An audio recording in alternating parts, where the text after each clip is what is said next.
Hi everyone, कैसे हैं आप सब। स्वागत है आपका हमारे चैनल रियल पढ़ाई में। यहाँ हम करते हैं रियल सोर्स से रियल तरीके से पढ़ाई, word to word, line by line simplify करूँगी मैं एनसीईआरटी को। बने रहिए आप मेरे साथ। क्लास 8 की एनसीईआरटी पढ़ रहे हैं हम और आज हम करेंगे दूसरा चैप्टर। पहला चैप्टर हो चुका है, क्लास 6 और 7 की एनसीईआरटी कंप्लीट हो चुकी है। प्लेलिस्ट में डिस्क्रिप्शन में डाल दूंगी, आप वहाँ से जा करके कंप्लीट कर सकते हैं। तो बिना किसी देरी के शुरू करते हैं आज का चैप्टर। चैप्टर थोड़ा लेंदी है तो थोड़ा सा धैर्य बना कर रखें।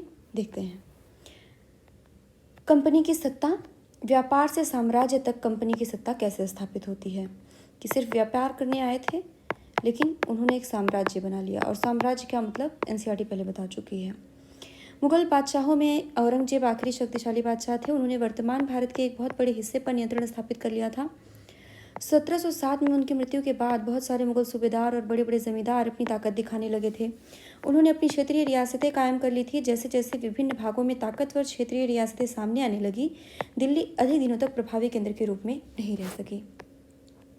18वीं सदी के उत्तरार्ध तक राजनीतिक क्षितिज पर अंग्रेजों के रूप में नई ताकत उभरने लगी थी।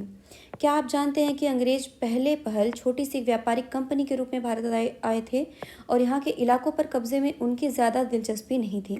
तो फिर ऐसा कैसे हुआ कि एक दिन वे इस विशाल साम्राज्य के स्वामी बन बैठे। इस अध्याय में आप देखेंगे कि यह कैसे हुआ, कि कैसे एक छोटी सी कंपनी के रूप में, व्यापारिक कंपनी के रूप में आए थे और वो कैसे विशाल साम्राज्य के स्वामी बन गए। ये चित्र है। कैप्टन हडसन द्वारा बहादुर शाह जफर और उनके बेटों की गिरफ्तारी की गई है। कैप्टन हडसन ये होंगे शायद। और औरंगजेब के बाद कोई मुगल बादशाह इतना ताकतवर तो नहीं हुआ, लेकिन एक प्रतीक के रूप में मुगल बादशाहों का महत्व बना हुआ था। जब 1857 में ब्रिटिश शासन के विरुद्ध भारी विद्रोह शुरू हो गया तो विद्रोहियों ने मुगल बादशाह बहादुर शाह जफर को ही अपना नेता मान लिया। जब विद्रोह कुचल दिया गया तो कंपनी ने बहादुर शाह जफर को देश छोड़ने के लिए मजबूर कर दिया और उनके बेटों को जफर के सामने ही मार डाला। बहादुर शाह जफर को देश छोड़ने के लिए मजबूर कर दिया गया था और बेटों को मार डाला गया था। ये 1857 का डिटेल में अगले किसी चैप्टर में एनसीईआरटी हमें बताएगी, तब देखेंगे। चित्र देखते हैं कि 18वीं सदी में भारत तक आने वाले रास्ते क्या थे। यहाँ से ब्रिटिशर्स चलते थे तो ये यहाँ से चाइना ऐसे पहुँचते थे और यहाँ से जब ये मुड़ते थे तो इधर से मुंबई, फिर यहाँ से भी रास्ता था, फिर यहाँ से मद्रास, यहाँ से इधर ईस्ट देशों की तरफ, पूर्वी एशियाई देशों की तरफ, यहाँ से फिर ये कलकत्ता, कलकत्ता से यहाँ, यहाँ से यहाँ, ये हर एक रास्ते बने हुए थे। और ये बम्बई से यहाँ भी जाते थे। ये देखिए इस साइड पे, यहाँ से इस साइड। और एक जो रास्ता था वो यहाँ से ऐसे जा कर के Cape of Good Hope, Saint Helena और केप ऑफ गुड होप ऐसे जगह थी जहाँ पर ये रुकते थे और अपना जहाज पे थोड़ा सा वेट वगैरह करते थे। तो ये केप ऑफ गुड होप था, अफ्रीका का लास्ट जो बिंदु है, वहाँ से ऐसे जाते थे। तो ये बस इन रास्तों को अच्छे से थोड़ा सा देख लेना है। पूर्व में ईस्ट इंडिया कंपनी का आना, कि पूर्व में आप यहाँ देखेंगे ये जो इधर से इधर जो ईस्ट इंडिया कंपनी आएगी तो ये पश्चिम है, ये पूर्व है। तो पूर्व में ईस्ट इंडिया कंपनी कैसे आ रही है, इधर से तो रास्ता सब बंद है। और आप ये भी जानेंगे, जब आप विश्व इतिहास पढ़ेंगे तो आप जानेंगे कि इधर से जब इनका रास्ता बंद हो गया था, रोमन साम्राज्य जो है वो बिखर गया था, तुर्की शासन यहाँ पे आ गया था, तो इधर का रास्ता जो ये बंद हो गया था, तो जो है यहाँ से व्यापार शुरू हुआ, नए रास्तों की खोज हुई, कंपास की खोज हुई। वास्को डी गामा यहाँ पर आए थे कालीकट बंदरगाह पे, तो ये रास्ता खोजा गया और फिर व्यापार का एक नया ही सिलसिला चालू हुआ था उस समय। तो देखते हैं, धीरे धीरे हम सब कुछ जानेंगे। पूर्व में ईस्ट इंडिया कंपनी का आना।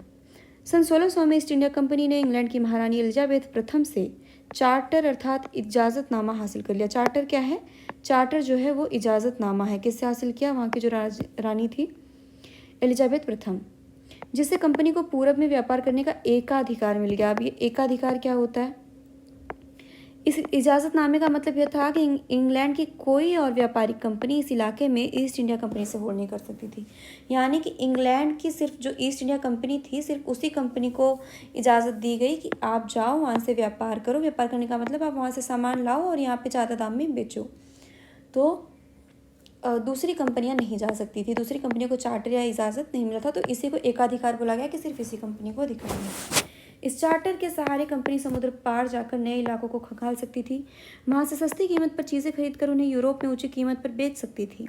कंपनी को दूसरी अंग्रेजी व्यापारिक कंपनियों से प्रतिस्पर्धा का कोई भय नहीं था।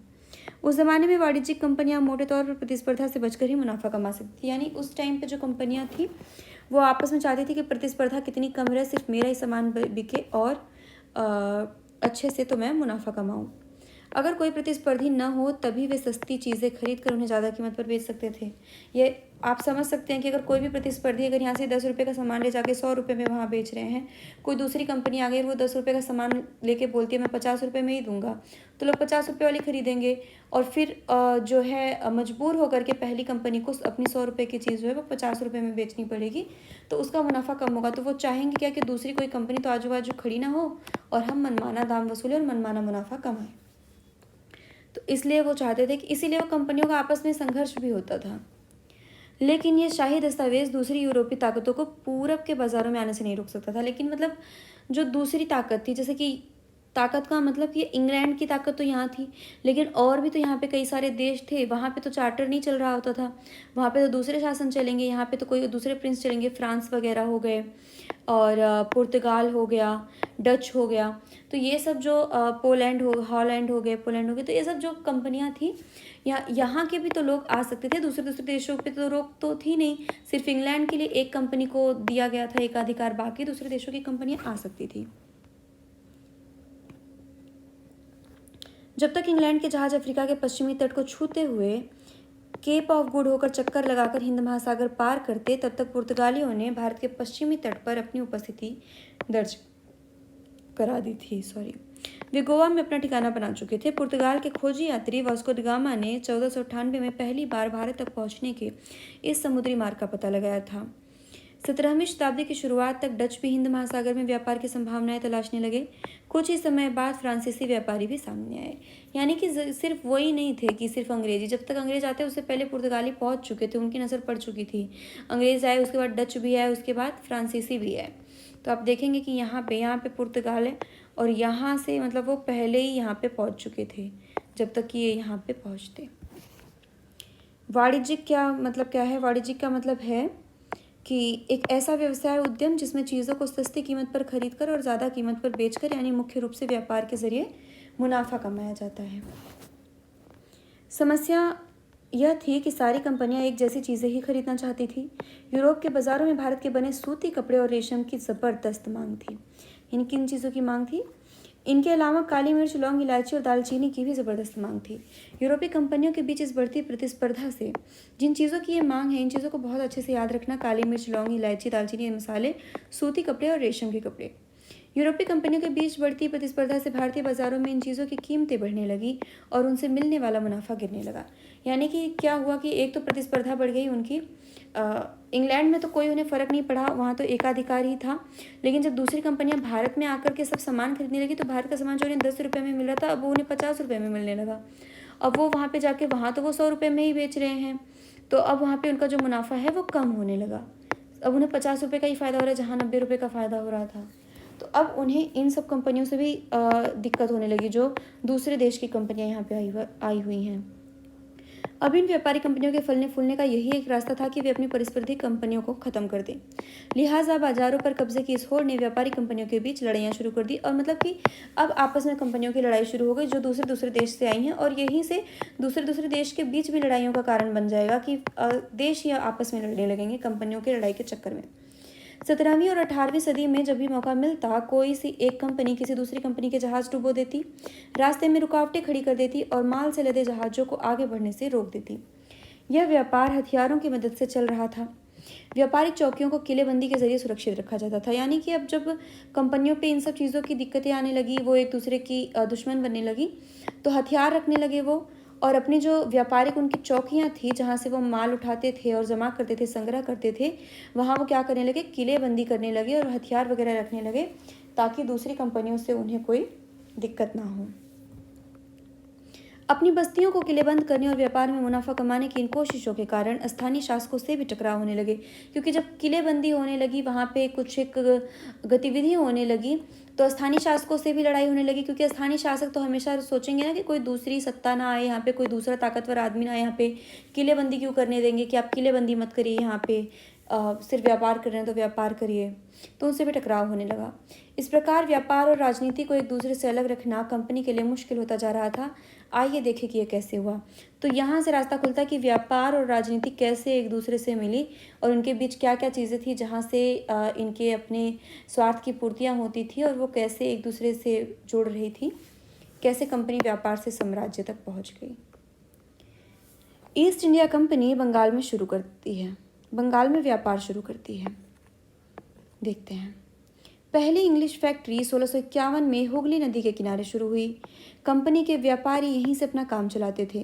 इन व्यापारियों को उस जमाने में फैक्टर कहा जाता था। मतलब जो फैक्ट्री, सबसे पहली फैक्ट्री हुई लगी, वो कहाँ लगी? हुगली नदी के किनारे लगी, जो कि यहाँ पे थी, बंगाल में। कंपनी के व्यापारी यहीं से अपना काम करते थे। जो फैक्ट्री में जो काम करते थे उनको क्या कहा जाता था? फैक्टर, व्यापारियों को। इस कंपनी में वेयर हाउस था जहां निर्यात होने वाली चीज़ों को जमा किया जाता था। वेयर हाउस क्या है? वो एक गोदाम की तरह है। यहीं पर उसके दफ्तर थे जिनमें कंपनी के अफसर बैठते थे। जैसे जैसे व्यापार फैला, कंपनी ने सौदागारों और व्यापारियों को फैक्ट्री के आसपास आकर बसने के लिए प्रेरित किया। जब व्यापार बढ़ने लगा तो यहाँ आसपास उन्होंने बोला कि व्यापारी और सौदागर जो है वो आसपास ही बस जाएं और जिससे उनके काम जो है वो आसानी से हो जाएं, जो भी औपचारिकताएं हैं उनकी कठिनाइयाँ दूर हो जाएं। अफसर वगैरह यहीं थी, यहीं फैक्ट्री बन गई, यहीं पे ऑफिस बन गया, यहीं पे सौदागर और व्यापारी लोग भी बस गए, तो कहीं ना कहीं एक बाज़ार ही बसने लगा, तो वो उनके लिए आसान होने लगा। 1696 तक कंपनी ने इस आबादी के चारों तरफ एक किला बनाना शुरू कर दिया। इंग्लिश वाली जो कंपनी थी वो अपना किला बना रही है। पहले तो फैक्ट्री बनाई, उसके बाद किलेबंदी करनी शुरू कर दी, क्योंकि वहाँ पे सामान रख रहे हैं, गोदाम है, वेयर हाउस है, तो इनको खतरा भी तो है। 2 साल बाद उसने मुगल अफसरों को रिश्वत देकर 3 गांवों की ज़मींदारी भी खरीद ली। मतलब कि इनके जो थे वो इतना तेज़ी से घुसपैठ कर रहे थे कि उन्होंने रिश्वत दी और 3 गांवों की ज़मींदारी खरीद ली। इनमें से एक गांव कलिकाता था जो बाद में कलकत्ता बन गया। यानी कि कलकत्ता जो बाद में कैसे बना, 3 गाँव की उन्होंने ज़मींदारी ली थी। वो आगे में चल के वो भी पता चलेगा कि आपको कौन कौन से गाँव थे, वो सुतीनाता और कलकत्ता, ये सब चीज़ें करके अब इसे कोलकाता कहा जाता है। तो कलकत्ता इस तरीके से बना था। कंपनी ने मुगल सम्राट औरंगजेब को इस बात के लिए भी तैयार कर लिया कि कंपनी को बिना शुल्क चुकाए व्यापार करने का फरमान जारी कर दे।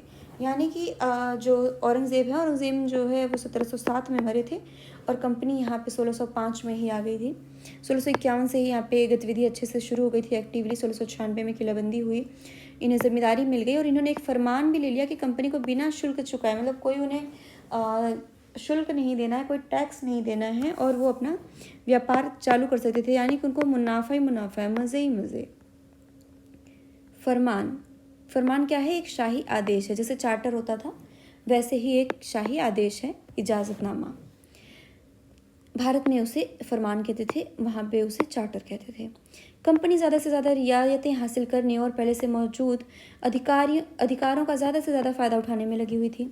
उदाहरण के लिए औरंगजेब के फरमान से केवल कंपनी को ही शुल्क मुक्त व्यापार का अधिकार मिलता था। कंपनी के जो अफसर निजी तौर पर व्यापार चलाते थे उन्हें यह छूट नहीं थी, लेकिन उन्होंने भी शुल्क चुकाने से इनकार कर दिया। इससे बंगाल में राजस्व वसूली बहुत कम हो गई। ऐसे में भला बंगाल के नवाब मुर्शिद कुली खां विरोध क्यों नहीं करते?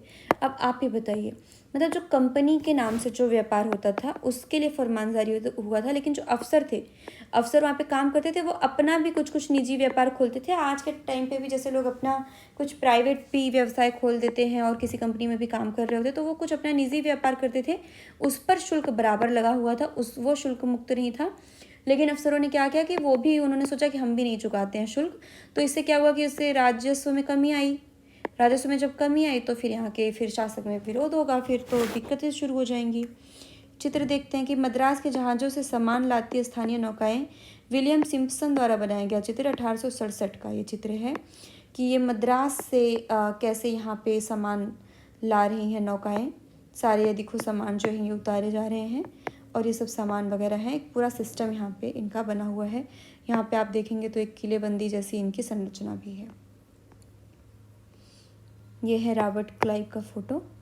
व्यापार से युद्ध तक, अब कंपनी व्यापार तो करने लगी, व्यापार से युद्ध तक ये कैसे पहुँचे? 18वीं सदी की शुरुआत में कंपनी और बंगाल के नवाबों के टकराव काफ़ी बढ़ गया था। यानी औरंगजेब की मृत्यु के बाद बंगाल के नवाब अपनी ताकत दिखाने लगे थे। जब तक औरंगजेब थे तब तक तो इन लोगों ने बड़ा मनमानी किया कि हमारे पास तो शाही फरमान है।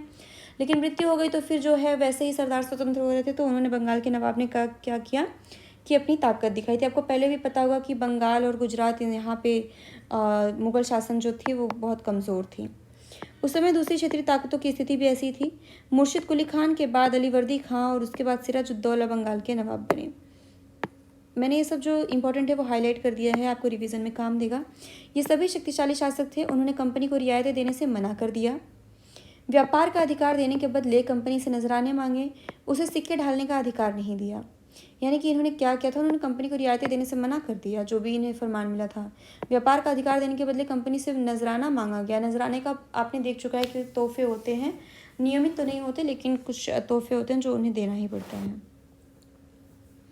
व्यापार का अधिकार देने के बदले कंपनी से नजराने मांगे, उसे सिक्के ढालने का अधिकार नहीं दिया। मतलब कंपनी को कंपनी अपना सिक्का ढालने का अधिकार चाहती थी ताकि उनका विनिमय जो है वो उनके करेंसी में हो और भी ज़्यादा उनका जो है वो एकाधिकार बना रहे, लेकिन ऐसा नहीं करने का अधिकार नहीं दिया।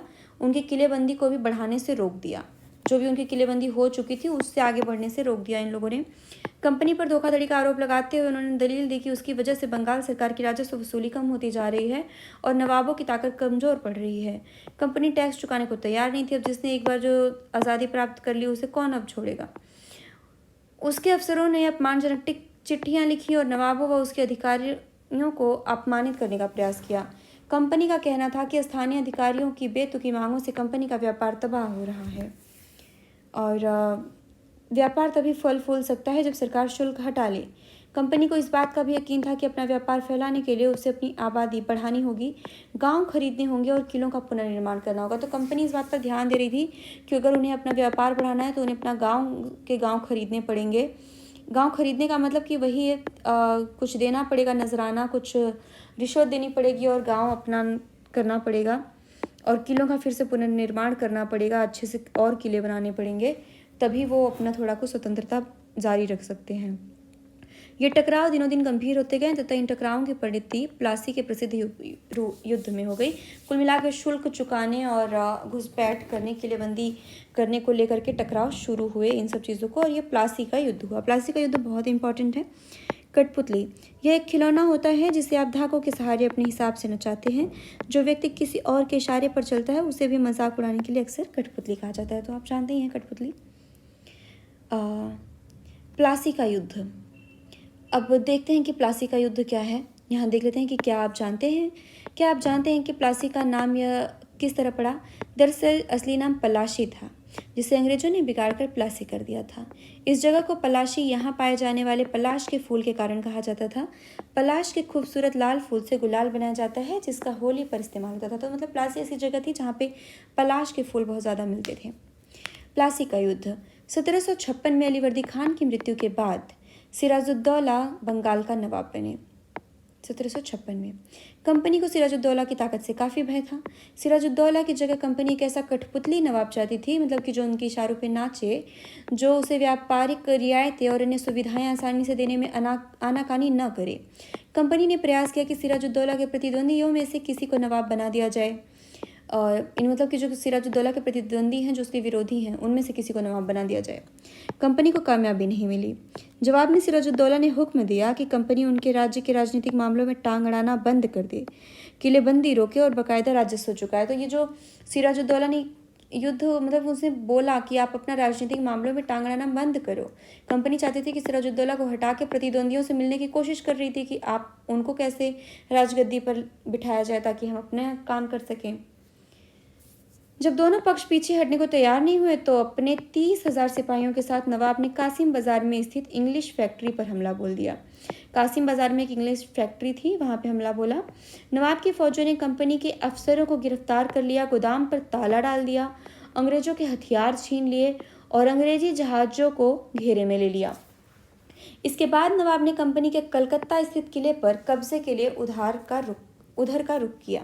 यानी कि पहले तो यहाँ पे सब कुछ कब्जा किया, फिर यहाँ पे कलकत्ता स्थित किले पर भी कब्जे का रुख कर लिया। कलकत्ता के हाथ से निकल जाने की खबर सुनने पर मद्रास में तैनात कंपनी के अफसरों ने भी रॉबर्ट क्लाइव के नेतृत्व में सेनाओं को रवाना कर दिया। यानी कि मद्रास में भी यहाँ पे इनका व्यापार चल रहा था, बंगाल में भी चल रहा था। तो आप देखेंगे यहाँ से कनेक्टिविटी क्या किया कि जैसे इन्हें समझ में आया कि अब कलकत्ता पे होने वाला है ऐसा हमला, तो उन्होंने रॉबर्ट क्लाइव के नेतृत्व में वहाँ से सेनाओं को रवाना किया मद्रास से, जो कि मद्रास में था।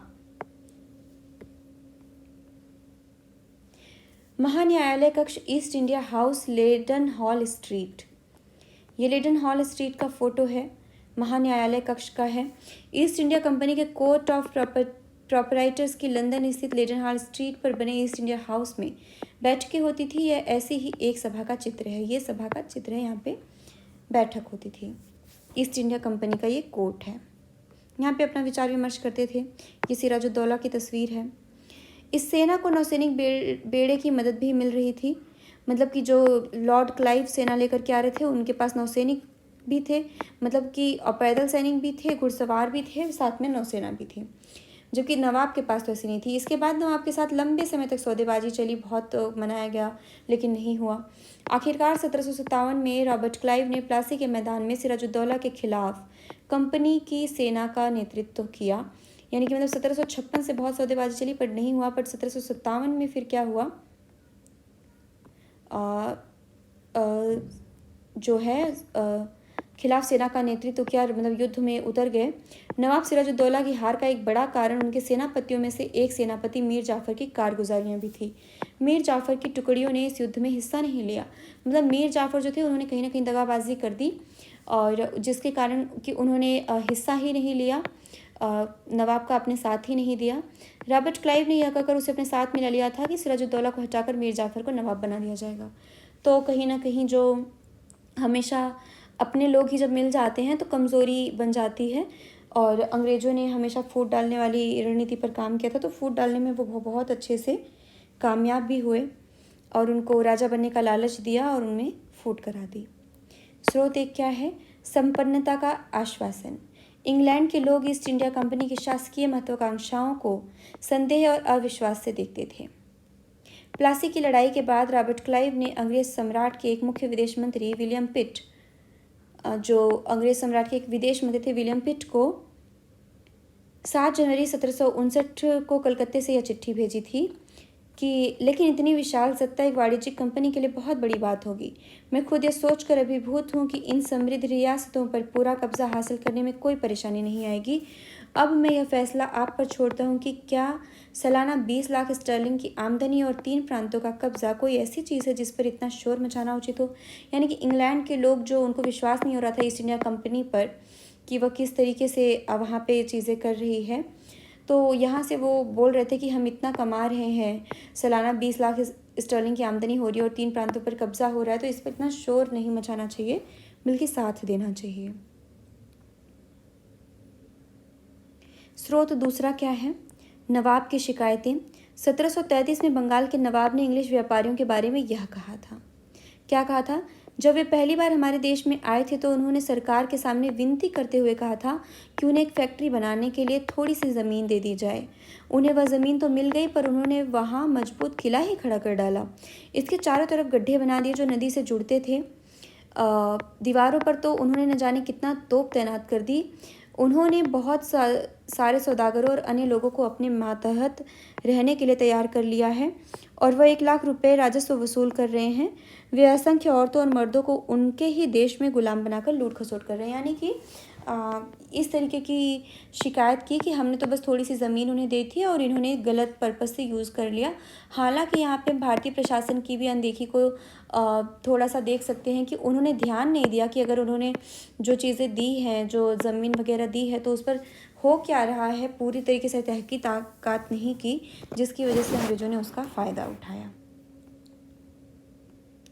प्लासी की जंग इसलिए महत्वपूर्ण मानी जाती है क्योंकि यह भारत में कंपनी की पहली बड़ी जीत थी। मतलब ये इसलिए इम्पॉर्टेंट है कि भारत में कंपनी जो पहली बड़ी जीत थी यहीं से हुई, यहीं से इन्होंने अपना कठपुतली नवाब वगैरह बनाना शुरू किया और ताकत हाथ में लेनी शुरू की। प्लासी की जंग के बाद सिराजुद्दौला को मार दिया गया और मीर जाफर को नवाब बना दिया गया। कंपनी अभी भी शासन की जिम्मेदारी संभालने को तैयार नहीं थी।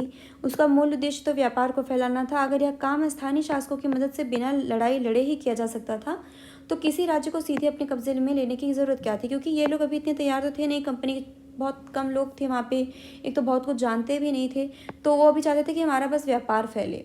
इसलिए उन्होंने सीधे शासन को अपने हाथ में नहीं लिया, एक राजा अपना अपना टाइप का राजा बना दिया जो इनकी बात माने और फालतू की इनकी जो झंझट है वो सब शासकीय झंझट इनको ना लगे, ये सिर्फ अपना व्यापार में ध्यान दे सकें। जल्दी ही कंपनी को एहसास होने लगा कि यह रास्ता भी आसान नहीं है। कठपुतली नवाब भी हमेशा कंपनी के इशारों पे नहीं चलते थे, कभी कभी अपने मन का भी करते थे। आखिरकार उन्हें भी तो अपनी प्रजा की नज़र में सम्मान और संप्रभुता का दिखावा करना पड़ता था। तो फिर कंपनी क्या करती? जब मीर जाफ़र ने कंपनी का विरोध किया तो कंपनी ने उसे हटाकर मीर कासिम को नवाब बना दिया कि अब मीर जाफ़र के बाद मीर कासिम आ गए। जब मीर कासिम परेशान करने लगा तो बक्सर की लड़ाई में उसको भी हारना पड़ा। फिर एक लड़ाई हुई, बक्सर की लड़ाई। इन सबको आप मार्क करके रखें। उसे बंगाल से बाहर कर दिया गया और मीर जाफ़र को दोबारा नवाब बनाया गया। अब नवाब को हर महीने 5 लाख रुपए कंपनी को चुकाने थे, यानी कि मीर जाफ़र हट गए तो मीर कासिम को बना दिया। मीर कासिम दिक्कत करने लगे, तब तक मीर जाफ़र को फिर से नवाब बनना था, तो उनको एक शर्त दे दी गई कि आप हमें हर महीने 5 लाख रुपए कंपनी को देंगे, हम आपको नवाब बना देते हैं। उन्होंने देना स्वीकार कर लिया। कंपनी के खर्चे जो है एक फिक्स खर्चा उन्हें मिल गया। कंपनी अपने सैनिक खर्चों से निपटने, व्यापारिक ज़रूरतों तथा अन्य खर्चों को पूरा करने के लिए और पैसा चाहती थी, तो उन्हें यह अच्छा ऑप्शन लगा। कंपनी और ज़्यादा इलाके तथा और ज़्यादा कमाई चाहती थी। 1765 में जब मीर जाफ़र की मृत्यु हुई तब कंपनी के इरादे बदल चुके थे।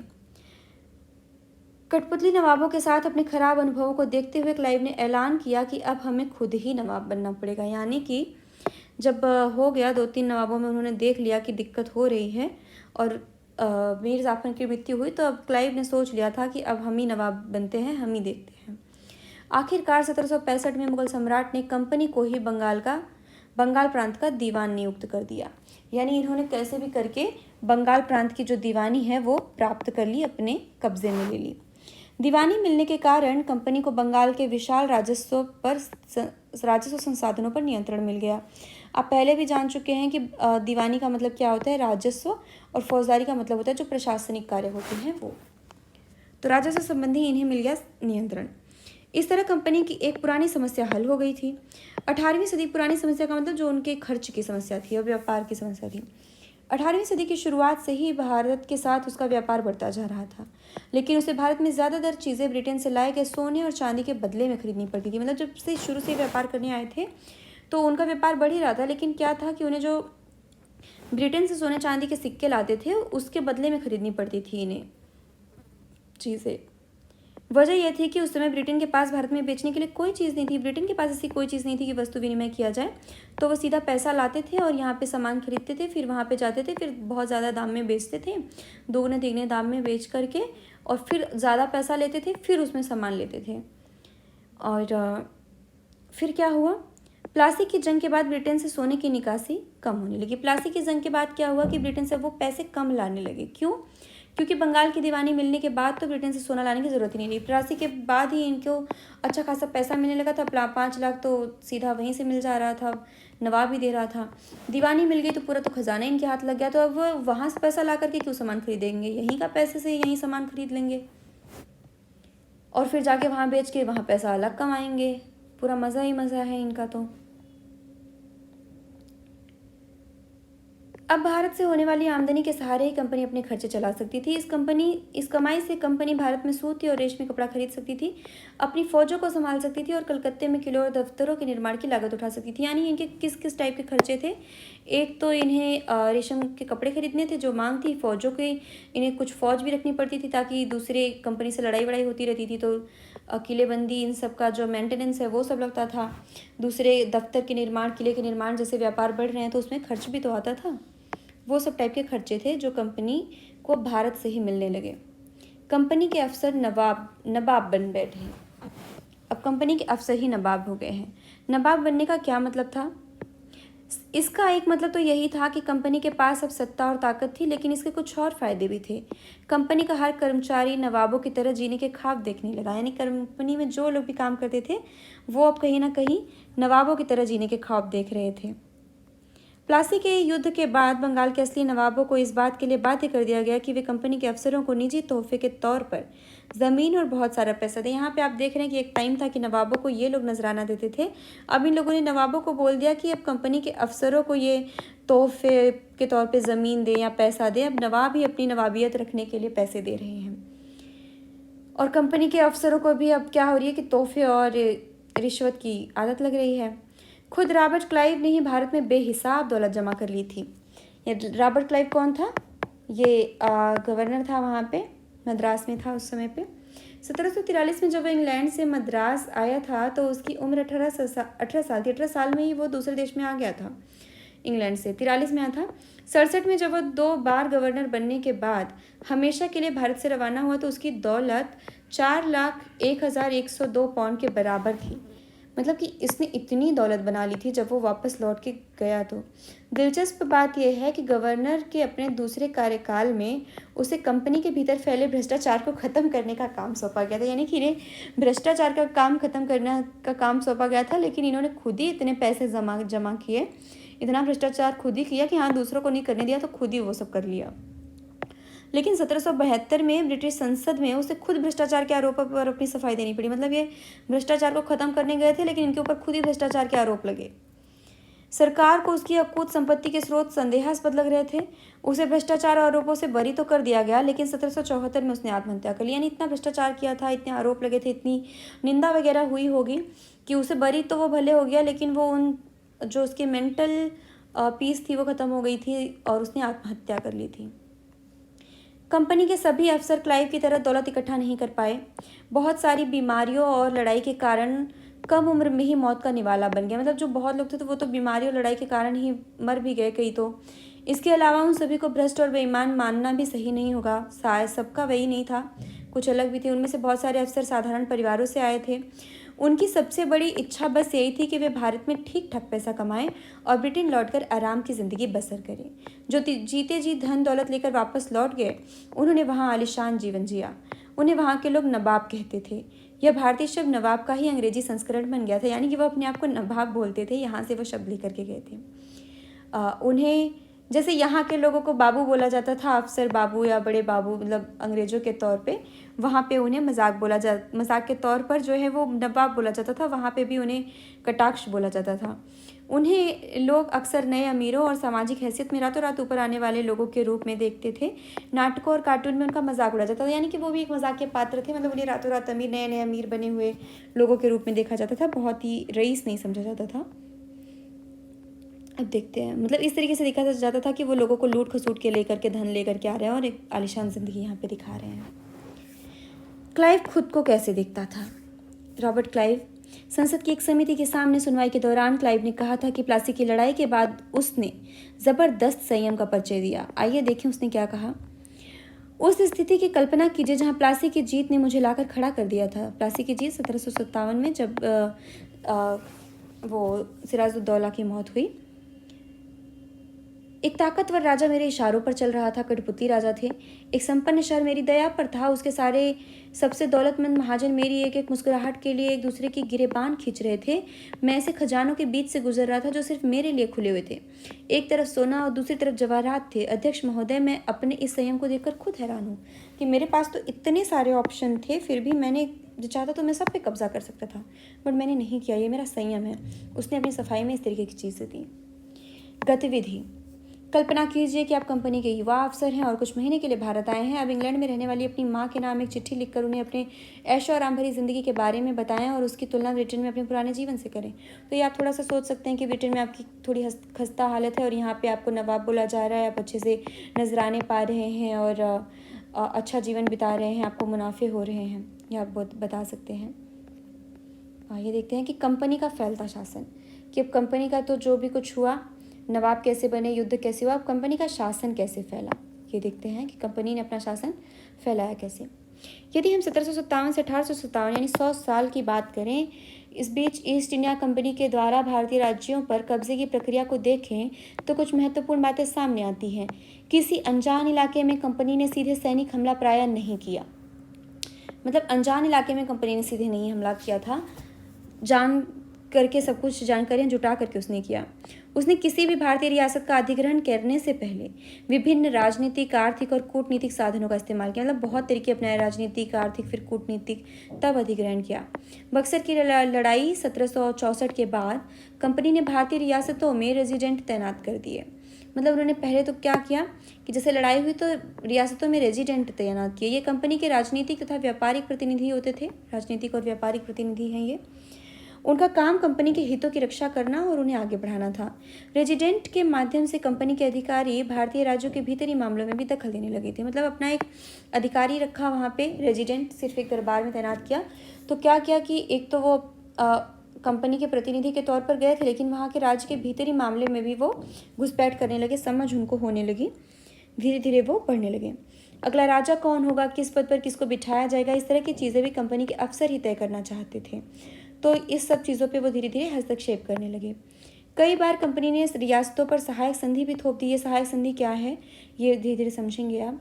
जो रियासत इस बंदोबस्त को मान लेती थी उसे अपनी स्वतंत्र सेनाएं रखने का अधिकार नहीं रहता था।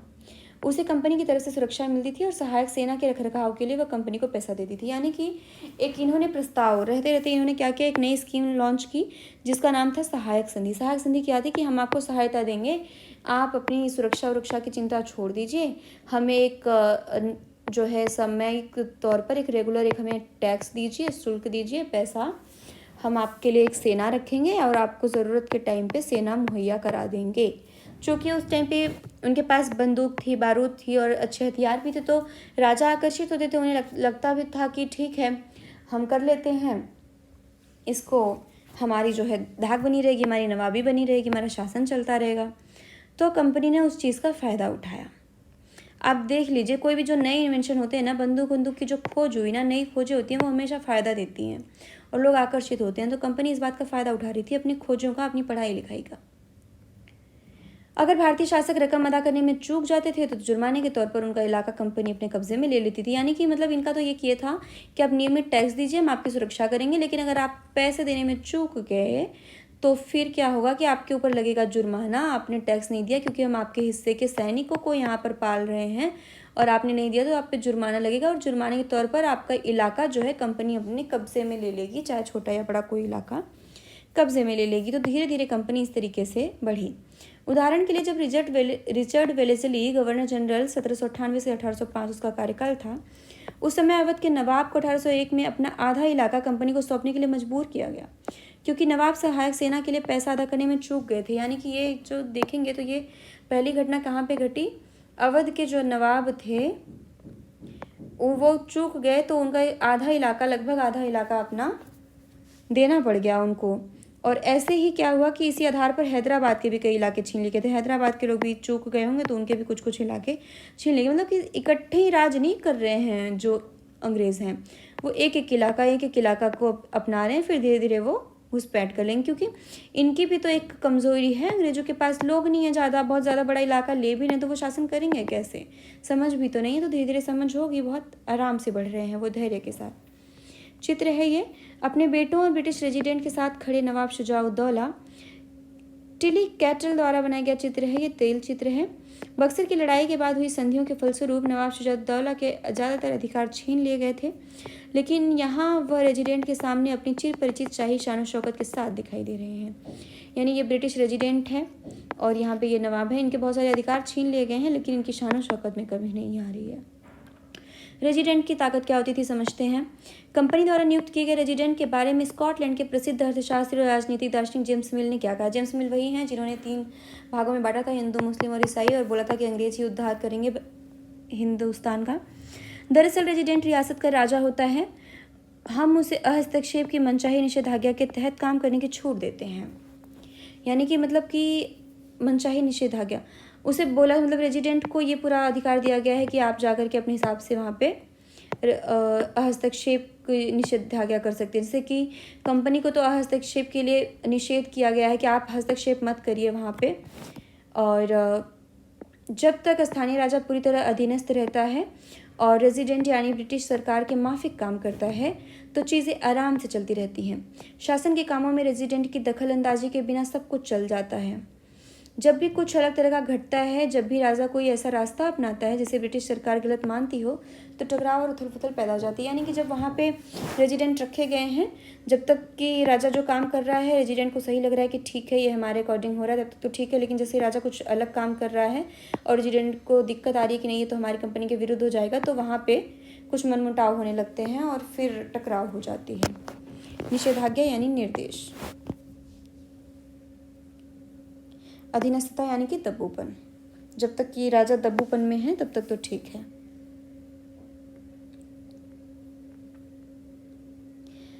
अब देखते हैं कि टीपू सुल्तान, शेर मैसूर, इनकी क्या कहानी है। जब कंपनी को अपने राजनीतिक और आर्थिक हितों पर खतरा दिखाई दिया तो कंपनी ने प्रत्यक्ष सैनिक टकराव का रास्ता भी अपनाया। अभी तक सैनिक कंपनी क्या कर रहे, अप्रत्यक्ष रूप से लड़ रहे थे, लेकिन कंपनी ने प्रत्यक्ष भी लड़ाई की। कब की? जब उनके आर्थिक हितों पर खतरा। कंपनी सब कुछ सह सकती है, अपना मुनाफा नहीं सह सकती, मतलब मुनाफे में उसको कुछ भी नुकसान हो वो नहीं सह सकती। तो कंपनी ने क्या किया कि सैनिक टकराव का रास्ता अपनाया। दक्षिण भारतीय राज्य मैसूर के उदाहरण से यह बात समझी जा सकती है। हैदर अली, शासनकाल 1761 से 1782। आप इस टाइम को देखेंगे कि 1761 1757 में प्लासी का युद्ध चल रहा था, 64 में बक्सर का युद्ध चल रहा था। अब यहाँ 1761 से 82 में उन्हें मैसूर में भी लड़ाई करनी पड़ी। उनके विख्यात पुत्र टीपू सुल्तान शासनकाल 82 से 99 जैसे शक्तिशाली शासकों के नेतृत्व में मैसूर काफ़ी ताकतवर हो चुका था। मालाबार तट पर होने वाला व्यापार मैसूर रियासत के नियंत्रण में था, जहाँ से कंपनी काली मिर्च और इलायची खरीदती थी। यहाँ पे भी मतलब इनका व्यापार था, यहाँ से कंपनी खरीदती थी काली मिर्च और इलायची। 1785 में टीपू सुल्तान ने अपनी रियासत में पड़ने वाले बंदरगाहों से चंदन की लकड़ी, काली मिर्च और इलायची का निर्यात रोक दिया। टीपू सुल्तान को भी लगा कि भाई ये हमारे देश से ले जाकर के मुनाफा कमा रहे हैं, इन्होंने रोक दिया। ये जागरूक थे थोड़े। टीपू सुल्तान ने भारत में रहने वाले फ्रांसीसी व्यापारियों से घनिष्ठ संबंध विकसित किए और उनकी मदद से अपनी सेना का आधुनिकीकरण किया। और टीपू सुल्तान थोड़े से आधुनिक इस बात में भी थे कि इन्होंने फ्रांसीसी व्यापारियों से घनिष्ठ संबंध, इनसे मेल मिलाप विकसित किया और अब सेना को भी आधुनिक तरीके से बनाया। तो इसलिए जो है अंग्रेज़ों को इनसे खतरा लगा टीपू सुल्तान से कि इनकी तो सेना भी आधुनिक है, हमारी सेना से लड़ाई कर लेगी। तो ये चीज़ें हुई। ये जो चित्र है देखते हैं, टीपू सुल्तान के बेटों को बंधक के रूप में कार्नवालिस के सामने पेश किया जा रहा है। डेनियल आम द्वारा चित्रित है ये चित्र, कार्नवालिस है ये, और इनको पेश किया जा रहा है। कंपनी की फौजों को हैदर अली और टीपू सुल्तान ने कई बार युद्ध में हराया, लेकिन 1792 में मराठों, हैदराबाद के निज़ाम और कंपनी की संयुक्त फौजों के हमले के बाद टीपू सुल्तान को अंग्रेजों से संधि करनी पड़ी। मतलब कि 1792 में क्या हो गया कि मराठे, हैदराबाद के निज़ाम और कंपनी तीनों ने मिल करके टीपू सुल्तान से लड़ाई की। टीपू सुल्तान को अकेले नहीं हरा पा रहे थे इन लोग। तो इस संधि के तहत उसके 2 बेटों को अंग्रेजों ने बंधक के रूप में अपने पास रख लिया। ब्रिटिश चित्रकारों को ऐसे दृश्य की तस्वीर बनाने में मज़ा आता था जिसमें अंग्रेजों का सत्ता की विजय दिखाई देती थी। मतलब कि उनको कितना चाव था कि अगर वो दूसरे को नीचा दिखा पा रहे हैं और अपनी विजय दिखा पा रहे हैं तो उनको भी ये दिखाने में बहुत अच्छा लग रहा था, तो वो ऐसे चित्र बना रहे थे। टीपू सुल्तान के इन कदमों से अंग्रेज बहुत आग बबूला हो गए कि इन्होंने अपने सेना का आधुनिकीकरण किया। उन्हें हैदर अली और टीपू सुल्तान बहुत महत्वाकांक्षी, घमंडी और खतरनाक दिखाई देते थे। अंग्रेजों को लगता था कि ऐसे राजाओं को नियंत्रित करना और कुचलना जरूरी है। फलस्वरूप मैसूर के साथ अंग्रेजों की 4 बार जंग हुई, मतलब 4 बार, 67 से 69, 1780 से 84, 1790 से 92, फिर 99 में। श्रीरंगपट्टनम की आखिरी जंग में कंपनी को सफलता मिली। आखिरी जंग जो थी वो कौन सी थी? श्रीरंगपट्टनम की। इसमें क्या हुआ कि अपनी राजधानी की रक्षा करते हुए टीपू सुल्तान मारे गए। मतलब जब मर जाते हैं राजा तभी इनको होती है। सिराजुद्दौला भी वहाँ मर गए तो वहाँ उन्हें शांति हो गई। अब यहाँ पे भी टीपू सुल्तान भी मारे गए अंत में। और मैसूर का राजकाज पुराने वोडियार शासक के हाथों में दे दिया गया कि मतलब मैसूर का भी शासन इन्होंने लिया नहीं हाथ में, क्योंकि उस समय कंपनी मजबूत ही नहीं थी, कितने जगह का शासन संभालती, उधर खुद ही बंगाल संभाल रही थी वो। इसके साथ ही मैसूर पर भी सहायक संधि थोप दी गई। अब मैसूर पर भी सहायक संधि थोप दी गई कि अब ये इनके हिसाब से काम करेंगे।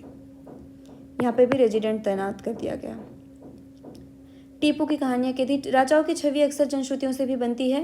प्रचलित किस्सों में उनकी ताकत का खूब यशगान किया जाता है। 1882 में मैसूर के राजा बने टीपू सुल्तान के बारे में कहा जाता है कि एक बार वे अपने फ्रांसीसी दोस्त के साथ जंगल में शिकार खेलने गए थे। वहाँ एक शेर उनके सामने आ गया। उनकी बंदूक ने मौके पर साथ नहीं दिया और कटार भी जमीन पर गिर गई। फिर भी टीपू ने निहत्थे इस शेर का मुकाबला किया और आखिरकार कटार उठा ली। अंत में उन्होंने शेर को मार गिराया। इसी के बाद से उन्हें शेर मैसूर कहा जाने लगा था। उनके राजसी झंडे पर भी शेर की तस्वीर होती थी, यानी कि शेर से उन्होंने कहीं ना कहीं हमला किया था। हो सकता है सच में भी किया हो, कभी कभी ऐसे जांबाज भी होते हैं और फिर उसी को इन्होंने बना लिया। टीपू का खिलौना शेर। यह टीपू के एक विशालकाय मशीनी खिलौने की तस्वीर है। इसमें यह नकली शेर एक यूरोपीय सिपाही को दबाए हुए है। जब इसका हैंडल घुमाया जाता था तो नकली शेर दहाड़ता था और सिपाही के भीतर से चीख की आवाज़ें आती थी। अब यह खिलौना शेर लंदन स्थित विक्टोरिया एंड अल्बर्ट म्यूजियम में रखा है। 4 मई 1799 को जब अपनी राजधानी श्रीरंगपट्टनम की रक्षा करते हुए टीपू सुल्तान की मृत्यु हो गई तो अंग्रेज इस खिलौने को भी उठा ले गए। यानी ये खिलौना जो था, जो कि जब ये हैंडल जो लगा हुआ है इसको घुमाते थे तो ये दहाड़ता था और ये जो अंग्रेजी रेजिडेंट है वो उसकी चीख की आवाज़ निकलती। तो टीपू सुल्तान को भी इसमें मज़ा आता था अंग्रेज़ों को हराने में, लेकिन ये खिलौना अब यहाँ पे नहीं है, वो उठा ले गए हैं। नेक्स्ट देखते हैं। अब गतिविधि है कि आप कल्पना कीजिए कि आपको श्रीरंगपट्टनम के युद्ध और टीपू सुल्तान की मौत की खबर देने वाले 2 पुराने अखबार मिलते हैं।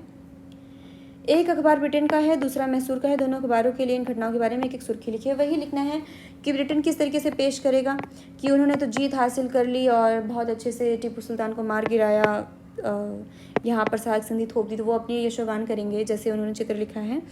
और मैसूर का अखबार क्या बोलेगा, वो टीपू को बोलेगा कि वो शेरे मैसूर है, वो उसने हार नहीं मानी, भले उसने जान दे दी। कॉन्फिडरेंसी का मतलब होता है गठबंधन। अब मराठों से लड़ाई देखते हैं कि मराठों से उनके क्या चल रही थी। 18वीं शताब्दी के आखिर से कंपनी मराठों की ताकत को भी काबू और ख़त्म करने के बारे में सोचने लगी थी। 1761 में पानीपत की तीसरी लड़ाई में हार के बाद दिल्ली से देश का शासन चलाने का मराठों का सपना चूर चूर हो गया। यहाँ पर जो 61 में पानीपत की लड़ाई हुई थी वहाँ पे आपने देखा था कि मराठों की किसी ने सहायता नहीं की थी, तो उनका जो दिल्ली से शासन चलाने का सपना चूर चूर हो गया। साथ में उन्हें कई राज्यों में बांट दिया गया। इन राज्यों की बागडोर जो है सिंधिया, होलकर, गायकवाड़ और भोसले जैसे अलग अलग राजवंशों के हाथ में दी गई थी। मतलब सिंधिया, होलकर, गायकवाड़, भोसले, इन सब में ये बट गए थे। मराठे जो है, चूँकि मराठे भी बहुत ताकतवर थे तो कंपनी का उन पर भी नज़र था और कंपनी ने उन्हें भी हाथ में लेने की कोशिश की। ये सारे सरदार एक पेशवा, यानी इस पेशवा आप जानते ही हैं कि जो वहाँ पे मंत्री था, के अंतर्गत एक कॉन्फिडरेंसी यानी कि राज्य मंडल के सदस्य थे, एक गठबंधन के सदस्य थे जहाँ पे आकर के बैठक करते थे। पेशवा इस राजमंडल का सैनिक और प्रशासकीय प्रमुख होता था और पुणे में रहता था। पेशवा मतलब मेन कौन था, वो पेशवा था और उसने मराठा राज्य को ही 4-5 लोगों में बांट दिया और ये पुणे में रहता था और ये यहाँ पर गठबंधन कभी कभी करता था। यहाँ पे आकर के कॉन्फिडरेंसी होती थी। महादजी सिंधिया और नाना फडणवीस 18वीं सदी के आखिर 2 प्रसिद्ध मराठा योद्धा और राजनीतिक थे। यानी ये जो 2 नाम थे मराठा में, नाना फडणवीस और महादजी सिंधिया, ये इंपॉर्टेंट पर्सन थे। एक के बाद एक कई युद्धों में कंपनी ने मराठों को घुटने टेकने पर मजबूर कर दिया। मतलब कंपनी भी हार नहीं मानती थी, मतलब 2-4 युद्ध करते रहती थी जब तक कि हार न मान ले।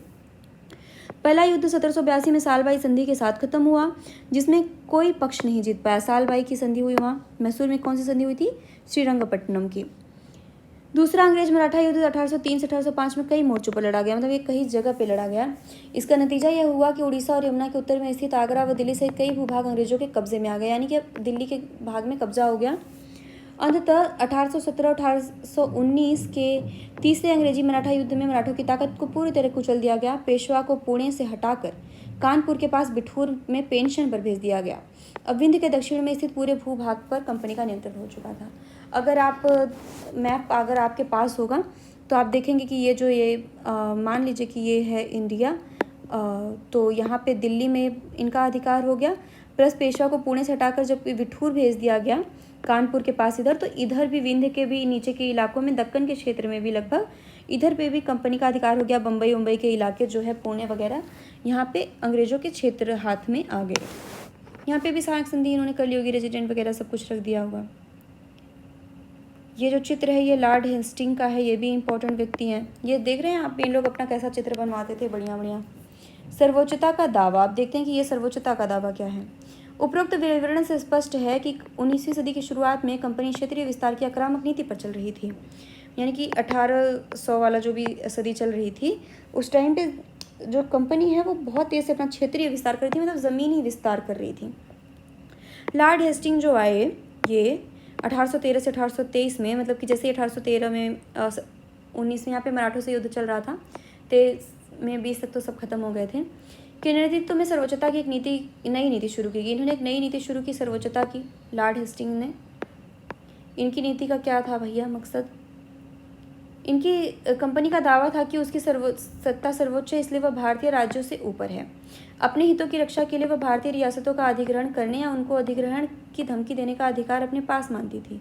ये सोच बाद में भी अंग्रेजों की नीतियों में दिखाई देती रही। मतलब इन्होंने एक सर्वोच्चता का सिद्धांत बनाया कि भाई हम तो पहले से सर्वोच्च हैं, तुमसे पढ़ाई लिखाई रंग रूप सब चीज़ में सर्वोच्च हैं, हमारे पास आपके राज्य को अधिग्रहण करने की या अधिग्रहण करने की धमकी देने का अधिकार हमारे पास है, क्योंकि हम सर्वोच्च हैं। अब एक दो इन्होंने युद्ध जीत लिए, एक दो शक्तियों जो मेन शक्तियाँ थी, बंगाल और मराठे, इन सबको, मैसूर, इन सबको हरा दिया। तो अब इन्हें सर्वोच्चता का घमंड आने लगा। लेकिन यह प्रक्रिया बेरोक टोक नहीं चली। लेकिन ऐसा नहीं था कि इनकी सर्वोच्चता को ऐसे ही मान लिया गया फटाफट।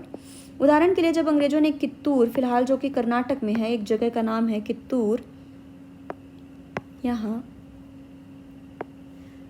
कि छोटे से राज्य को जब कब्जे में लेने का प्रयास किया तो रानी, जो एक चेन्नम्मा रानी थी, आपने सुना भी होगा, ने हथियार उठा लिए और अंग्रेजों के खिलाफ आंदोलन छेड़ दिया।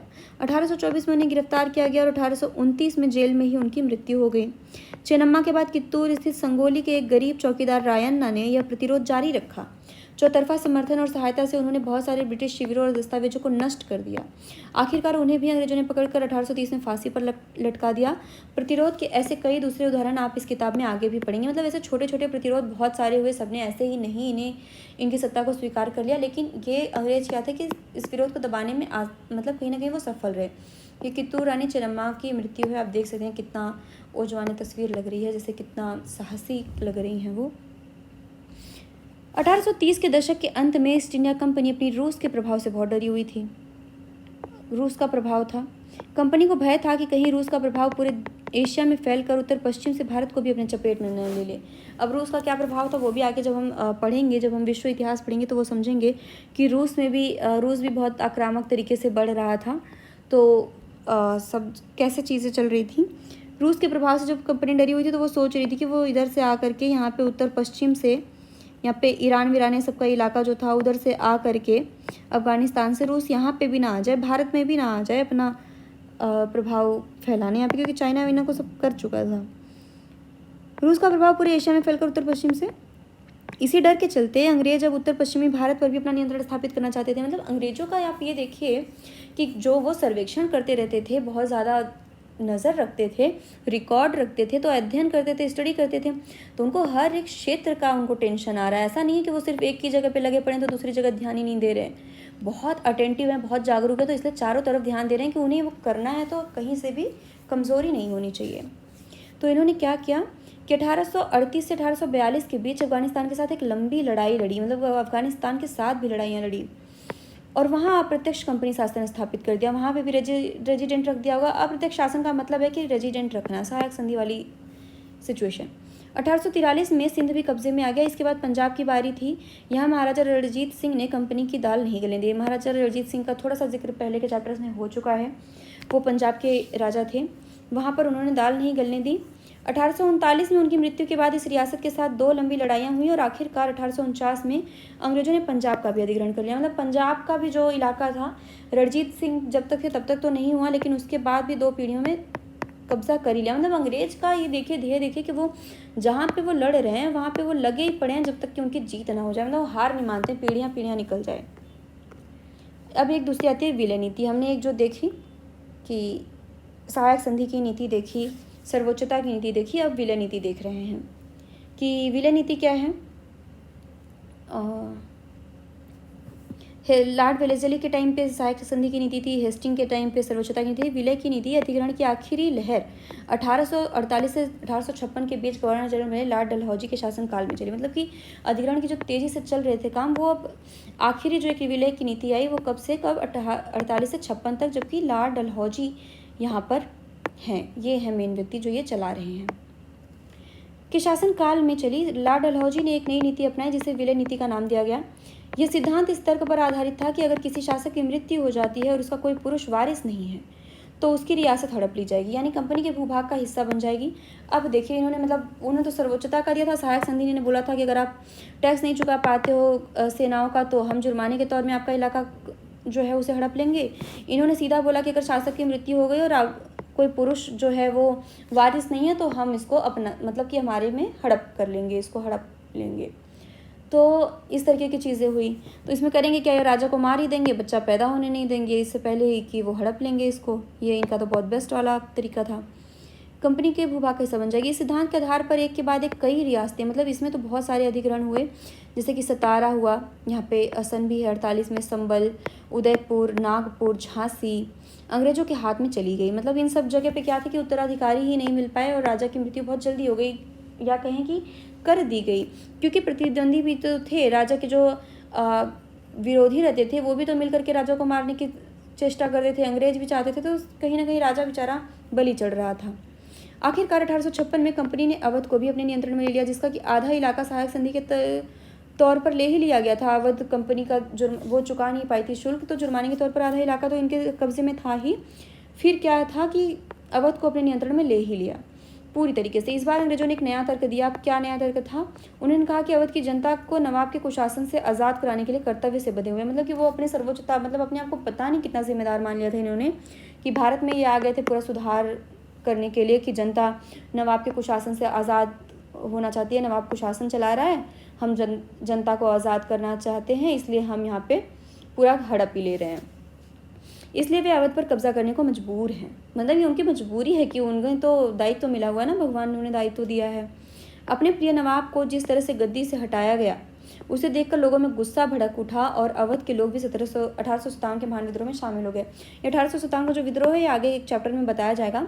56 में, मतलब कि आप देखेंगे कि कैसे जो विद्रोह हुआ 1857 का इतने बड़े पैमाने पर कैसे पहुंचा, कि ये लगातार अपनी मनमानियाँ करते जा रहे हैं अंग्रेज़।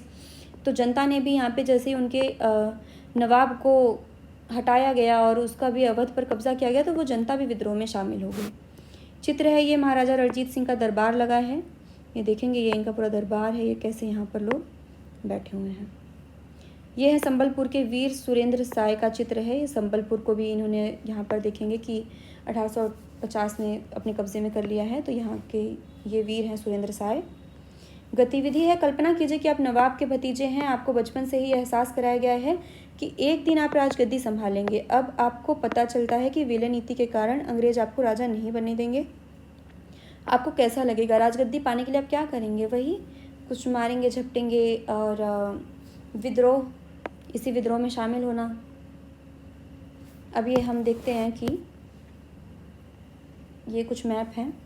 चित्र 11 में क्या है? ABC भारत में अंग्रेजों की फैलती सत्ताएं हैं। इन नक्शों से भारत के वर्तमान राजनीतिक नक्शे के साथ रखकर देखें।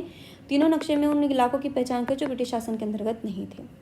अब देखते हैं कि ये जो है, ये येलो वाला जो क्षेत्र है, ये सब ब्रिटिश शासन के अधीन है। कब? 1797 में, मतलब कि जब 18वीं शताब्दी ख़त्म होने वाली है, 19वीं शताब्दी चलने वाली है तब। तो बस बहुत थोड़े से इलाके थे इनके इसमें। और ये जो क्षेत्र है पूरा लाल, ये जो है ये ब्रिटिश शासन के अधीन नहीं थे। लेकिन 1840 में आप मात्र देखेंगे कि 43 साल के अंतर्गत ही कितना हुआ, इतने सब जगहों पर इन्होंने पूरा अपना केंद्र बना लिया। ये इलाका जो है इनके इसमें नहीं था, लाहौर वगैरह का, मैसूर, हैदराबाद, कुछ कहीं ना कहीं अपना अपना स्वतंत्र थे, यहाँ पर नहीं। बाकी इन सब जगहों पर इनका पूरा इलाका हो गया है। मराठों की जगह पे भी आप देखेंगे कि इनका हो चुका है। इधर दिल्ली वगैरह इनके हाथ में आ गई है, बनारस, कलकत्ता, मद्रास इनके हाथ में आ गया है। मैसूर में इनकी थोड़ी सी ऐसी दिक्कत है। आप मद्रास से देख रहे हैं, यहीं से रॉबर्ट क्लाइव यहीं पे कलकत्ता अपनी सेनाओं को लेकर के गया था जब प्लासी का युद्ध हो रहा था। फिर आप देखेंगे कि 1857 में ही, मात्र मतलब कि 60 साल में ही, 97 से ये स्थिति आ गई है कि आप देखेंगे कि यहाँ इस स्थिति में कितने जल्दी पहुँच गए कि इनका लगभग सब जगह अधिकार हो गया। ये इलाका बचा रहा जो बड़ौदा का है आज राजस्थान, और थोड़ा सा गुजरात का इलाका है वो बचा रहा, कश्मीर का इलाका बचा रहा, नेपाल बचा रहा, हैदराबाद, मैसूर, ये सब कहीं ना कहीं थोड़े थोड़े इलाके थे जो अंग्रेजों से मुक्त थे। हालांकि मुक्त तो पूरी तरीके से कोई नहीं थे, रेजिडेंट वगैरह तो रहते ही थे, पर यहाँ पे प्रत्यक्षतः शासन नहीं था, यहाँ पे मुक्त थे। अब देखते हैं नए शासन की स्थापना कैसे हुई। अब उनका जो क्षेत्रीय जो विस्तार था वो सब हो गया, तो अब नया शासन कैसे बना। गवर्नर जनरल वारेन हेस्टिंग्स बने। पहले गवर्नर जनरल जो हैं वो कौन है? वारेन हेस्टिंग्स से। इतनी बार क्वेश्चन पूछा जा चुका है, हर एक टाइप के एग्जाम में पूछा जा चुका है। उन बहुत सारे महत्वपूर्ण व्यक्तियों में से था जिन्होंने कंपनी की ताकत फैलाने में अहम भूमिका अदा की थी। वारेन हेस्टिंग के समय तक आते आते कंपनी न केवल बंगाल बल्कि बम्बई और मद्रास में भी सत्ता हासिल कर चुकी थी। मतलब कंपनी ने न केवल बंगाल में बल्कि बम्बई और मद्रास में भी अपनी सत्ता हासिल कर ली थी हेस्टिंग के टाइम तक, मतलब 1785 तक। वहीं पे मतलब आप देखेंगे 1785 तक बम्बई में भी और मद्रास में तो ये आ ही गए थे, और बंगाल में इनका हो ही गया था। ब्रिटिश इलाके मोटे तौर पर प्रशासकीय इकाइयों में बटे हुए थे, यानी कि जो भी इनके इलाके थे वो प्रशासकीय इकाई में बटे हुए थे, और जिसे प्रेसिडेंसी कहा जाता था। यानी कि जैसे जो मुंबई है, मद्रास है, बंगाल है, इन सबको Mumbai Presidency, Madras Presidency, Bengal Presidency इस तरीके से कहा जा रहा था ये पूरा ब्रिटिश शासन ही, लेकिन इसे प्रेसिडेंसी कहा जा रहा था, ईस्ट इंडिया का शासन था। उस समय 3 प्रेसिडेंसी थी, बंगाल, मद्रास और बम्बई। हर एक शासन गवर्नर के पास होता था, हर एक का शासन गवर्नर के पास, मतलब कि हर एक जगह जो भी प्रेसिडेंसी थी वहाँ पर एक एक गवर्नर रखे जाते थे शासन रखने के लिए, और सबसे ऊपर गवर्नर जनरल होता था। मतलब एक गवर्नर जनरल है, उसके अंतर्गत हर एक प्रेसिडेंसी के अलग अलग गवर्नर रखे गए हैं। और गवर्नर जनरल पहला कौन है, वो है वारेन हेस्टिंग्स। वारेन हेस्टिंग्स ने कई प्रशासकीय सुधार किए। न्याय के क्षेत्र में उसके सुधार खास तौर से उल्लेखनीय है। मतलब वारेन हेस्टिंग्स ने जो इम्पोर्टेंट सुधार किए थे वो क्या थे, वो न्याय क्षेत्र में सुधार थे।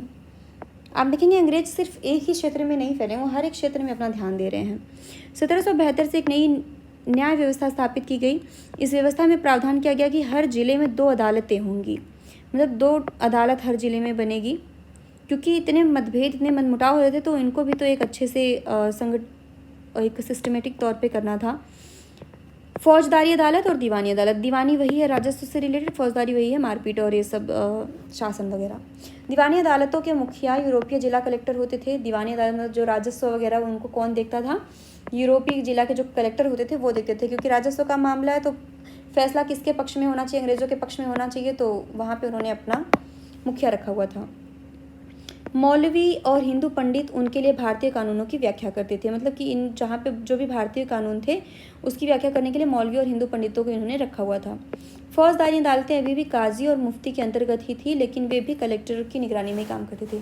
फौजदारी जो मुकदमे थे जो चल रहे थे अदालतें, उनका अभी भी मतलब बहुत अच्छे तरीके से उनके अंतर्गत नहीं थी, पर हालांकि कलेक्टर की निगरानी में काम करते थे, लेकिन अभी यहाँ पे मुखिया काजी और मुफ्ती थे। काजी कौन है, काजी एक न्यायाधीश होते हैं। मुफ्ती कौन होते हैं, मुस्लिम समुदाय का एक न्यायविद जो कानूनों की व्याख्या करता है, यानी कि एक वकील। मुफ्ती जो है वकील है, काजी जो है वो न्यायाधीश है। काजी इसी व्याख्या के आधार पर फैसले सुनाता है, मतलब मुफ्ती दलील देंगे, वकील हैं। महाभियोग क्या होता है, जब इंग्लैंड के हाउस ऑफ कॉमन्स में किसी व्यक्ति के खिलाफ दुराचरण का आरोप लगाया जाता है तो हाउस ऑफ लॉर्ड्स, संसद का ऊपरी सदन में उस व्यक्ति के खिलाफ मुकदमा चलता है, जिसे महाभियोग कहा जाता है। यानी कि जो 2 हाउस हैं संसद इंग्लैंड के हाउस में, House of Commons, House of Lords. House of Commons जो है वो नॉर्मल है, हाउस ऑफ लॉर्ड्स जो है वो ऊपरी सदन है और ये निचला सदन है। हाउस ऑफ कॉमन्स में किसी व्यक्ति के खिलाफ जब यहाँ पे लॉर्ड्स जो है ऊपरी सदन जो है वो मुकदमा चलाती है तो इसे महाभियोग कहा जाता है। वारेन हेस्टिंग्स पे मुकदमा, ये आप देखेंगे कि ये इंग्लैंड की संसद है, ये ऊपरी सदन होगा, ये निचला सदन होगा, ये सब ऊपरी सदन है। तो जब वारेन हेस्टिंग्स 1785 में इंग्लैंड लौटा तो एडमंड बर्के ने उस पर बंगाल का शासन सही ढंग से न चलाने का आरोप जड़ दिया। इस आरोप के चलते हेस्टिंग्स पर ब्रिटिश संसद में महाभियोग का मुकदमा चलाया गया जो 7 साल चला। यानी कि इस आरोप के चलते हेस्टिंग्स पर ब्रिटिश संसद में महाभियोग का मुकदमा चलाया गया जो 7 साल तक चला। पहले महाभियोग का मुकदमा किस पे चला, हेस्टिंग्स पे। ऐसे ही रॉबर्ट क्लाइव पर क्या था, भ्रष्टाचार के आरोप लगे थे। स्रोत 5 क्या है, मैं सबके शत्रु और उत्पीड़क पर महाभियोग चला रहा हूँ। वारेन हेस्टिंग्स के महाभियोग की कार्रवाई के दौरान एडमंड बर्क ने एक उत्तेजनापूर्ण भाषण दिया, जिसका एक हिस्सा इस प्रकार था। उन्होंने क्या भाषण दिया था एडमंड बर्क ने, यहाँ पे एडमंड बर्क का नाम आया था। एडमंड बर्क ने उस पर बंगाल का शासन नहीं चलाने का आरोप दिया था। वो कोई एक सदस्य थे हाउस ऑफ कॉमन्स के या हाउस ऑफ लॉर्ड्स के। मैं उनके हेस्टिंग्स यानी हेस्टिंग्स के ऊपर भारत के लोगों की ओर से महाभियोग चला रहा हूँ, जिनके अधिकारों को उन्होंने पैरों तले रौंद दिया, जिनके देश को उन्होंने रेगिस्तान बना दिया है। अंत में मानव स्वभाव के नाम पर, स्त्री पुरुष के नाम पर, हर उम्र के नाम पर, हर ओहदे के नाम पर मैं सबके साझा शत्रु और सबके उत्पीड़क पर महाभियोग चला रहा हूँ। अब आप सोच रहे हैं कि हाउस ऑफ लॉर्ड्स के लोग क्यों मुकदमा चला रहे हैं, क्योंकि वो अमीर घराने के लोग हैं, वो प्रतिष्ठित लोग हैं, और जो यहाँ से गवर्नर वगैरह बन के जाते थे, बहुत सारा पैसा रुपया ले करके नए नए अमीर बनते थे, तो वो भी ताकत में आ जाते थे, तो फिर वो भी राजनीति में आने की कोशिश करते होंगे, वहाँ की ब्रिटेन की राजनीति में। तो वहाँ के जो हाउस ऑफ लॉर्ड्स के जो वीआईपी लोग हैं वो इन्हें अपना प्रतिद्वंदी मानते थे। नवाब जो यहाँ से नवाब बन के जाते थे, जो भी कलेक्टर, जो भी यहाँ के अफसर जो भारत से लौट करके जाते थे, गवर्नर वगैरह, वहाँ के जो वीआईपी लोग हैं उन्हें अपना प्रतिद्वंदी मानते थे। तो वो उन्हें अपनी राजनीति से दूर करने के लिए उनके लिए एक बैड छवि का निर्माण करते थे कि ये तो नए रातों रात लूट खसोट करके लोगों को परेशान करके जो पैसा कमा करके ला रहे हैं, इससे ये बन रहा है, तो इससे यहाँ पे मुकदमा चला रहे थे।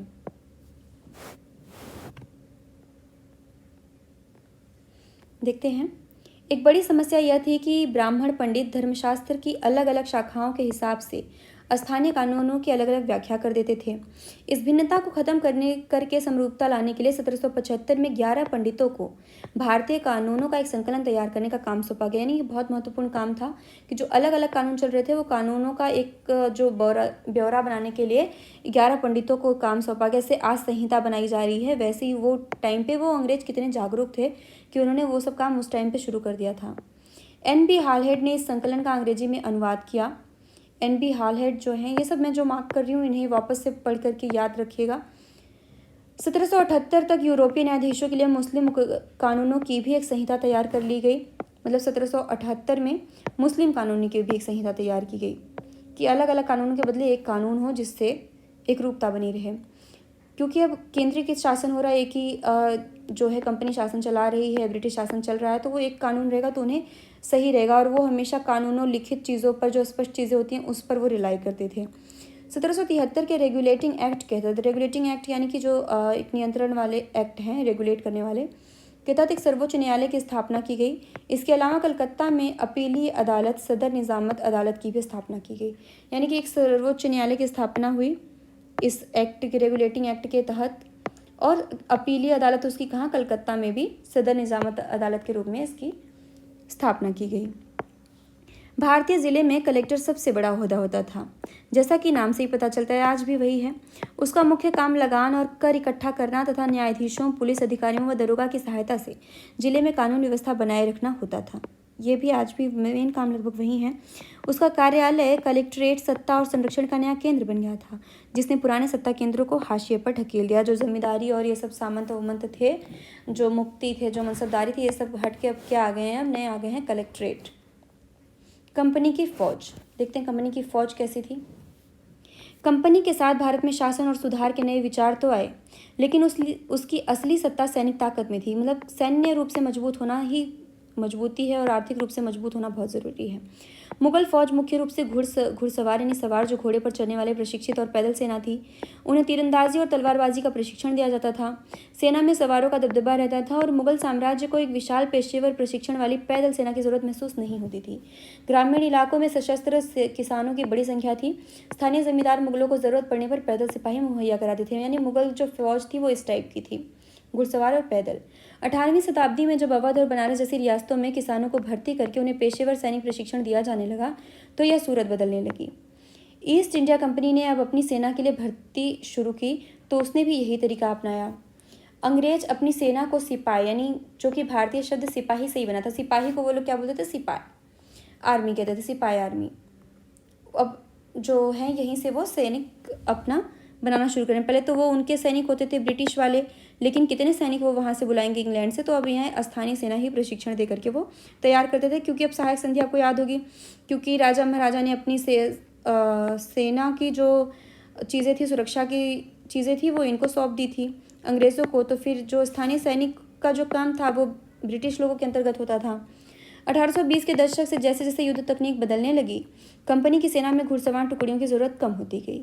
इसकी वजह यह थी कि ब्रिटिश साम्राज्य बर्मा, अफगानिस्तान और मिस्र से भी लड़ रहा था। यहाँ पर भी लड़ाइयाँ हो रही थी, इनके भी लड़ाई क्यों चल रही थी, क्योंकि ये और कंपनियों से भी तो लड़ रहे थे। जो भी दूसरी कंपनी थी, जो डच थे, जो पुर्तगाल थे, जो फ्रांसीसी थे, उन सब से भी लड़ाई हो रही थी कि आप लोग हमारे व्यापार में दखल मत दीजिए। तो फिर वहाँ से देशों से लड़ाइयाँ शुरू हो गई थी।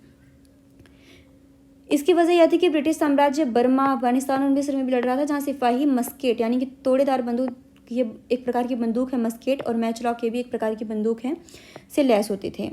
मतलब यहाँ पे जो सिपाही होते थे इनके पास हथियार होते थे। तो कंपनी की सेना के सिपाहियों को बदलती सैनिक आवश्यकताओं का ध्यान रखना पड़ता था, और अब उसकी पैदल टुकड़ी ज़्यादा महत्वपूर्ण होती जा रही थी, यानी कि अब हथियार रखने का उन्होंने चीज़ें ध्यान में रखी। धर्मशास्त्र क्या है? संस्कृत की ऐसी कृतियाँ जिसमें सामाजिक तौर तरीकों और आचरण के सिद्धांतों की व्याख्या की जाती हैं, ये धर्मशास्त्र ईसा पूर्व 500 वर्ष से भी पहले लिखे गए थे। यानी कि धर्मशास्त्र, धर्म ग्रंथ तो वो हैं कि जिसमें धार्मिक चीज़ें लिखी हैं, पर धर्मशास्त्र वो हैं जिसमें सामाजिक तौर तरीके और आचरण के सिद्धांत लिखे हैं। सवार का मतलब है घुड़सवार, और मस्केट कैसी टाइप की बंदूक है? पैदल सिपाही द्वारा इस्तेमाल की जाने वाली एक भारी बंदूक थी ये मस्केट। मैच लॉक क्या थी? शुरुआती दौर में बंदूक कैसी थी? इसमें बारूद को माचिस से चिंगारी दी जाती थी, यानी कि बारूद को माचिस से चिंगारी दे करके दागा जाता था, उसे मैच लॉक यानी माचिस बोला जाता था, मैच लॉक। ये चित्र है। कंपनी के लिए काम करने वाला बंगाल का एक सवार, एक अज्ञात भारतीय चित्रकार द्वारा बनाया गया चित्र। मराठों और मैसूर के साथ हुए युद्धों के बाद कंपनी को अपनी घुड़सवार टुकड़ियों को मजबूत करने की अहमियत समझ में आने लगी थी। मतलब कि कंपनी ने हर प्रकार की अब सेना को बनाने का कोशिश किया, पैदल भी, हथियारों से लैस भी, घुड़सवार भी, क्योंकि भारतीय जो लोग थे वो घुड़सवार ये सेना से लड़ते थे, और जो विदेशी लोग थे अफगानिस्तान में ये सब वहाँ पे सैनिक हथियारों से लैस होते थे। तो कंपनी ने अपने आप को अपग्रेड किया। 19वीं सदी की शुरुआत में अंग्रेज एक समरूप सैनिक संस्कृति विकसित करने लगे थे। यूरोपियों को यूरोपीय ढंग का प्रशिक्षण, अभ्यास और अनुशासन सिखाया जाए। सिपाहियों को यूरोपीय ढंग से मतलब अब प्रशिक्षित किया जाने लगा था। अब उनका जीवन पहले से भी ज़्यादा नियंत्रित था। इस कोशिश में कभी कभी समस्याएं भी आ जाती थी, क्योंकि पेशेवर सिपाहियों की सेना खड़ा करने के चक्कर में अंग्रेज कई बार जाति और समुदाय की भावनाओं को नज़रअंदाज कर देते थे। भला लोग अपनी जाति और धार्मिक भावनाओं को इतनी आसानी से कैसे छोड़ सकते थे?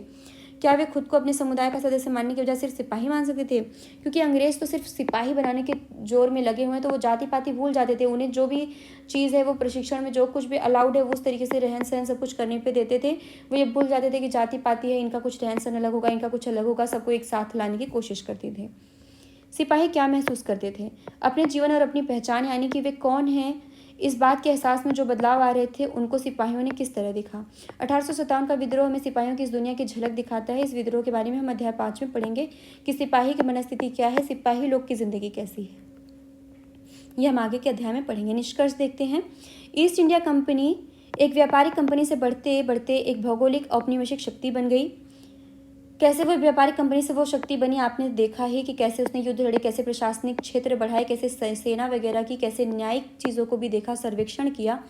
19वीं सदी की शुरुआत में नई भाप तकनीक आने से यह प्रक्रिया और तेज हो गई। भाप तकनीक आ गई, अब एक नई चीज़ आ गई, तो अब इन्होंने इसका फ़ायदा उठाया, क्योंकि वो पढ़े लिखे अपनी खोज कर रहे हैं, वैज्ञानिक तरीकों को लगातार खोज कर रहे हैं।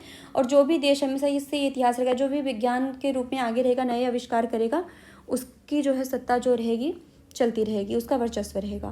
तब तक समुद्र मार्ग से भारत पहुंचने में 6 से 8 माह का समय लग जाता था।